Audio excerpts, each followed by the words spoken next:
Namaste students,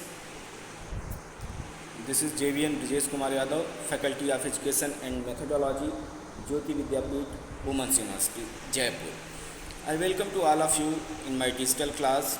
Students, I have prepared this lecture for BSc B.Ed ZBC 5th semester botany paper. Paper name is Taxonomy Binomial Nomenclature. Okay, students, before this class we were discussed about the system of classification. In your syllabus there is a two system of classification.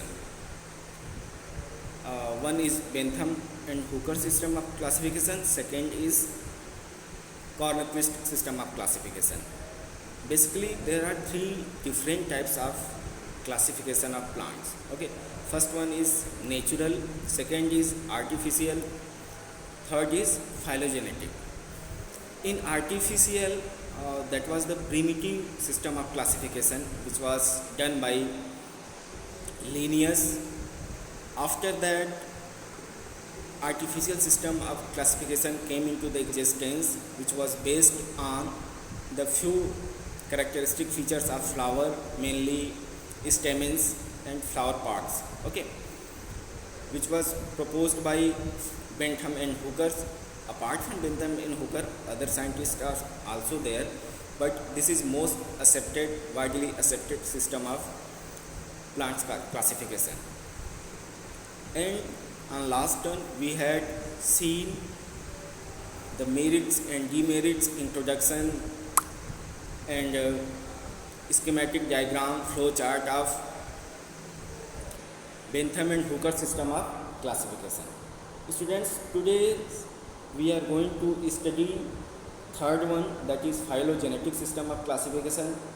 And in this category many scientists are there who has proposed their classification of plants, but most widely I think this Cornquist is there, which is in your syllabus.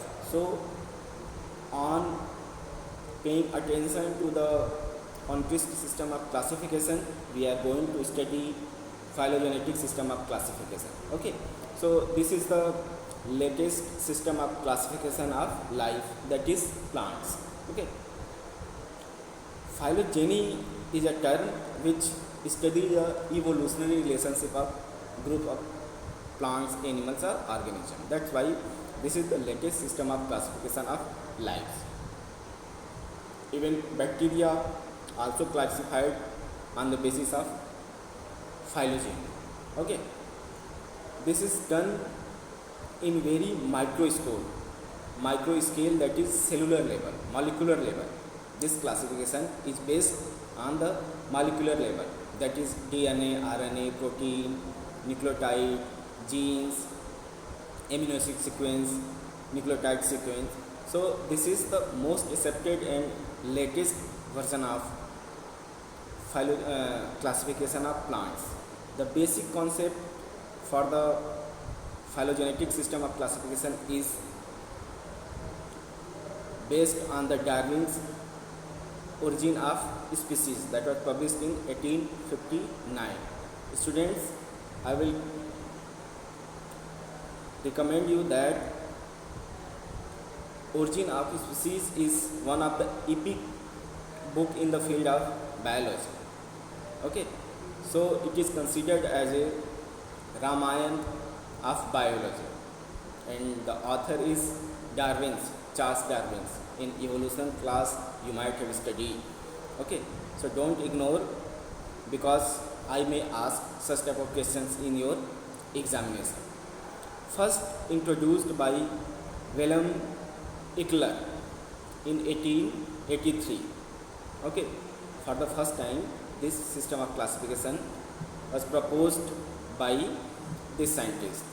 The goal of the system is to stabilize a system of classification which is based on the course of evolutionary descendant of its members. As I have already explained, already told, that this system is based on the evolutionary relationship of organisms or group of members. Okay, system where it is believed that every species is come from the evolutionary changes. Means any organisms or any life evolved from simpler one, and how this simpler one evolved into complex one, that is because of phylogenetic changes, molecular level changes. That is different thing, but don't go into the detail. Up to this much of information is sufficient for this level. Okay, so it is defined as classification system based on phylogenetic character of a species. Okay, next is some of the important natural system of classification we have already discussed. Out of them, Eckler, Engler, Planter, all these are the systems. That is not important for you people. Only Conquest is there, 1981. Next is advantages and disadvantages of phylogenetic system of classification. So what is the advantage, benefits of phylogenetic classification? So advantages, this is unique name for each species that eliminates confusion. In this group, in this system, plants have unique name for each and every species that eliminate the confusion, because some of the plant species have same name but they are belonging to different families. So such type of confusion can be eliminated in this system of classification. Next point is maximum predictive values. You can predict what will happen next.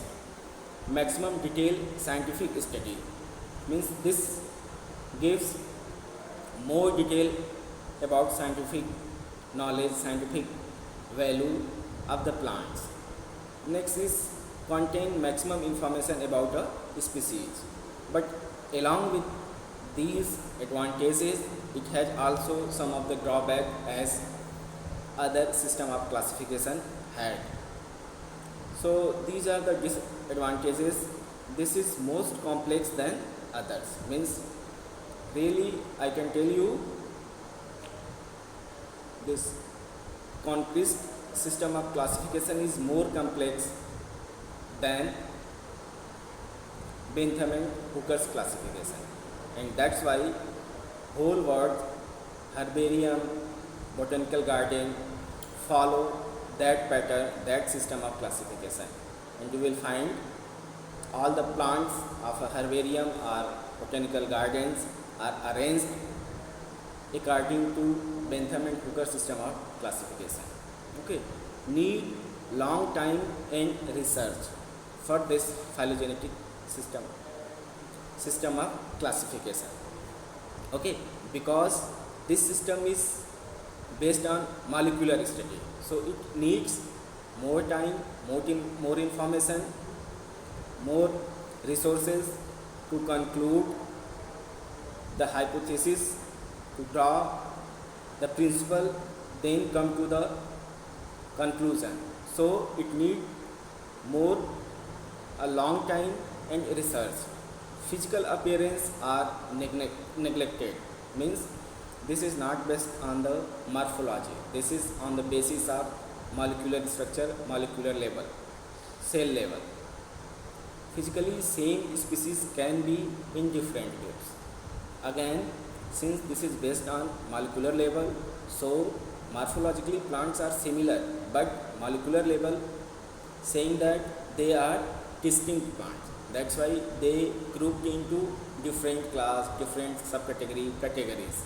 Okay, so these are some of the advantages and drawbacks of Conquest system of classification, that is phylogenetic. In practical, we will see in details. Most widely accepted system, as I have already explained, there are three systems of classification: artificial classification, natural classification, and phylogenetic system of classification.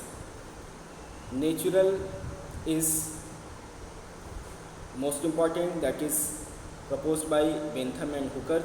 Bentham and Hooker system of classification is mostly accepted, and in artificial, Theophrastus and Linnaeus, and in phylogenetic, Hutchinson, Takhtajan, and conquest are there, but out of these three, one is in your syllabus, that is conquest will study.